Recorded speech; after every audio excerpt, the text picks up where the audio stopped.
Hi ನಮಸ್ತೆ ಎಲ್ಲರೂ ಹೇಗಿದ್ದೀರಾ? ನಾನಿವತ್ತು ಬನಾನಾ ಕೇಕ್ ಮಾಡ್ತಾಯಿದ್ದೀನಿ. ತುಂಬಾ ಟೇಸ್ಟಿಯಾಗಿರುತ್ತೆ ಮತ್ತು ತುಂಬಾ ಈಸಿ, ಬೇಗ ಮಾಡ್ಕೋಬೋದು. ಮಕ್ಕಳು ಸ್ನ್ಯಾಕ್ಸ್ಗೆ ಮತ್ತು ಲಂಚ್ ಬಾಕ್ಸ್ಗೆ ಕೊಡ್ಬೋದು. ಮನೆಯಲ್ಲೇ ಮಾಡಿಕೊಡೋದ್ರಿಂದ ಮಕ್ಳಿಗೂ ಹೆಲ್ತ್ಗೂ ತುಂಬಾ ಒಳ್ಳೆಯದು. ಬನ್ನಿ ಹಾಗಿದ್ರೆ ಹೇಗೆ ಮಾಡೋದು ನೋಡೋಣ. ಫಸ್ಟಿಗೆ ಒಂದು ಕೇಕ್ ಮೌಲ್ಡ್ ತೊಗೊಂಡಿದ್ದೀನಿ. ಇದಕ್ಕೆ ಸ್ವಲ್ಪ ಆಯಿಲ್ ಅಥವಾ ಬಟರ್ನ ಹಾಕ್ಕೊಂಡು ಎರಡರಲ್ಲೊಂದು ಹಾಕ್ಕೊಂಡು ಚೆನ್ನಾಗಿ ಗ್ರೀಸ್ ಮಾಡಿ ಇಟ್ಕೊಳ್ಳೋಣ, ಬಟರ್ ಪೇಪರ್ ಎಲ್ಲ ಹಾಕ್ಕೊಂಡು. ನೆಕ್ಸ್ಟು ಒಂದು ಈ ಥರದೊಂದು ಬೌಲ್ ತೊಗೊಂಡಿದ್ದೀನಿ. ಇದಕ್ಕೆ 3 ಬಾಳೆಹಣ್ಣು ತೊಗೊಂಡಿದ್ದೀನಿ. ತುಂಬ ಚೆನ್ನಾಗಿ ಹಣ್ಣಾಗಿರಬೇಕು ಬಾಳೆಹಣ್ಣು.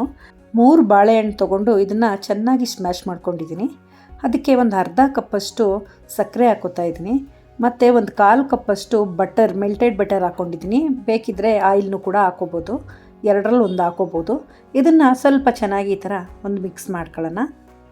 ಈ ಥರ ಮಿಕ್ಸ್ ಆದಮೇಲೆ ಇದಕ್ಕೆ 2 ಮೊಟ್ಟೆನ ಹಾಕೋತಾ ಇದ್ದೀನಿ. ಇದನ್ನು ಚೆನ್ನಾಗಿ ಒಂದು 2 ನಿಮಿಷಗಳ ಕಾಲ ಬೀಟ್ ಮಾಡ್ಕೋಬೇಕು. ಈ ಥರ ವಿಸ್ಕರ್ ಇದ್ದರೆ ತುಂಬಾ ಯೂಸ್ ಆಗುತ್ತೆ. ಚೆನ್ನಾಗಿ ಬೀಟ್ ಮಾಡ್ಕೋಬೇಕು. ಎಷ್ಟು ಚೆನ್ನಾಗಿ ಬೀಟ್ ಮಾಡ್ಕೊಡ್ತೀವೋ ಅಷ್ಟು ಚೆನ್ನಾಗಿ ಕೇಕ್ ಬರುತ್ತೆ. ನೋಡಿ, ಈ ಥರ ಬೀಟ್ ಮಾಡ್ಕೊಂಡಿದ್ದೀನಿ ಒಂದು 2 ಮಿನಿಟ್ಸು. ಇದಾದಮೇಲೆ ಒಂದು ಅರ್ಧ ಸ್ಪೂನಷ್ಟು ವೆನಿಲಾ ಎಸೆನ್ಸ್ನ ಹಾಕ್ಕೊಂಡಿದ್ದೀನಿ. ಎಸೆನ್ಸ್ನ ಹಾಕ್ಕೊಂಡು ಇನ್ನು ಸ್ವಲ್ಪ ಚೆನ್ನಾಗಿ ಬೀಟ್ ಮಾಡ್ಕೊಳ್ಳೋಣ. ಒಂದು ಅರ್ಧ ನಿಮಿಷಗಳ ಕಾಲ ಇದನ್ನು ಸಹ ಬೀಟ್ ಮಾಡಿಕೊಂಡು ಇದಕ್ಕೆ ಇವಾಗ ಡ್ರೈ ಇಂಗ್ರೀಡಿಯೆಂಟ್ಸ್ನ ಹಾಕ್ಕೊಳ್ಳೋಣ. 1 ಕಪ್ಪು ಮೈದಾ, ಒಂದು ಅರ್ಧ ಸ್ಪೂನಷ್ಟು ಬೇಕಿಂಗ್ ಪೌಡರು, ಒಂದು ಸ್ವಲ್ಪ ಒಂದು 1/4 ಸ್ಪೂನ್ಗೂ ಕಮ್ಮಿಯಾಗಿ ಸೋಡಾ ಹಾಕ್ಕೊಂಡಿದ್ದೀನಿ, ಮತ್ತು 1 ಚಿಟಿಕೆಯಷ್ಟು ಉಪ್ಪು. ಇಷ್ಟು ಹಾಕ್ಕೊಂಡು ಚೆನ್ನಾಗಿ ನಾನು ಇದನ್ನು ಜರಡಿ ಇಟ್ಕೋತಾ ಇದ್ದೀನಿ. ಇದನ್ನು ಜರಡಿ ಇಟ್ಕೊಂಡು ಚೆನ್ನಾಗಿ ಅದಾದಮೇಲೆ ಇದನ್ನು ಈ ಥರ ಸಾಫ್ಟಾಗಿ ಮಿಕ್ಸ್ ಮಾಡ್ಕೋಬೇಕು. ಈ ಥರ ಮೆಥಡಲ್ಲೇ ಮಿಕ್ಸ್ ಮಾಡ್ಕೋಬೇಕಾಗುತ್ತೆ. ಸ್ವಲ್ಪನೂ ಗಂಟು ಬರಬಾರ್ದು. ಇದೇ ಥರ ಮಾಡಿದ್ರೆ ಗಂಟು ಬರಲ್ಲ. ಇದನ್ನು ಮಿಕ್ಸ್ ಮಾಡಿಕೊಂಡು ಒಂದು 1/4 ಕಪ್ಪಷ್ಟು ಮಿಲ್ಕ್ ಹಾಕ್ಕೊಳ್ಳೋಣ. ಇದಕ್ಕೆ ಇದು ರೂಮ್ ಟೆಂಪ್ರೇಚರಲ್ಲಿ ಇರಬೇಕು. ತುಂಬ ಕೋಲ್ಡಾಗೂ ಇರಬಾರ್ದು, ತುಂಬ ಬಿಸಿಯಾಗೂ ಇರಬಾರ್ದು. ಈ ಮಿಲ್ಕನ್ನ ಹಾಕ್ಕೊಂಡು ಇನ್ನು ಸ್ವಲ್ಪ ಚೆನ್ನಾಗಿ ಮಿಕ್ಸ್ ಮಾಡ್ಕೊಳ್ಳೋಣ. ಈ ಬ್ಯಾಟರು ಇವಾಗ ರೆಡಿಯಾಗಿದೆ. ಇದನ್ನು ನಾವು ಒಂದು ಮೌಲ್ಡ್ಗೆ ಹಾಕ್ಕೊಳ್ಳೋಣ.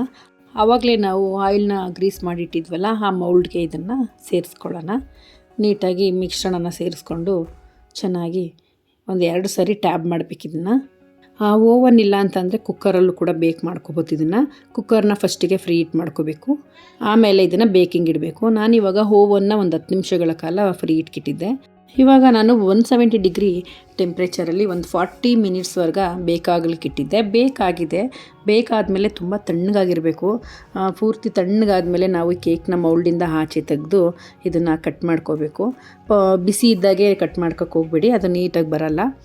ಬನಾನಾ ಕೇಕ್ ಅಂತೂ ತುಂಬಾ ಚೆನ್ನಾಗಿ ಬಂದಿತ್ತು. ನೀವೊಂದ್ಸಲಿ ನಿಮ್ಮ ಮಕ್ಕಳಿಗೆ ಮಾಡಿಕೊಡಿ, ತುಂಬಾ ಖುಷಿ ಪಡ್ತಾರೆ. ಅಷ್ಟು ಚೆನ್ನಾಗಿರುತ್ತೆ ಕೇಕ್ ಅಂತೂ.